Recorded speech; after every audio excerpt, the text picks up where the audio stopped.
তো বন্ধুসকল, মই ওলাই আহিছিলোঁ বজাৰলৈ, মানে ৰাতিপুৱা টাইম না। আপোনাক চিনাকি দিবলৈ পাহৰি গ'লোঁ। মোৰ নাম হ'ল পিংকু দাস, মই কাৰ্বি আংলঙৰ হয়। মই এইটো ফাৰ্ষ্ট টাইম আহিছোঁ ইয়াতে ব্লগ বনাবলৈ চেনেলটোত। আৰু দোকানত আহি এটা শিখৰ ল'লোঁ। শিখৰ লৈ কিনে বাছ চিধাই আৰু মানে কাম আৰু মইতো হাজিৰা কৰা মানুহে হয় না। তো এনেকৈ শিখৰ এটা লৈ কিনে নেক্সট টাইম গ'লোঁ ঘৰৰ ফালে যাই আপোনালোকক মোৰ মা দেউতাক দেখাম কি কৰি আছে কি নাই। আপোনালোকে এইটো চাই লওক মোৰ মা দেউতাক। এইটো মোৰ ঘৰ, এইটো পিছফালে মোৰ ভাইটি চাহ খাই আছে।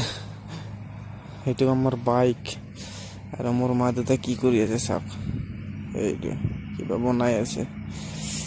ৰাতিপুৱা আমাৰ ৰুটিয়ে খাই না, ৰুটি আৰু চাহ।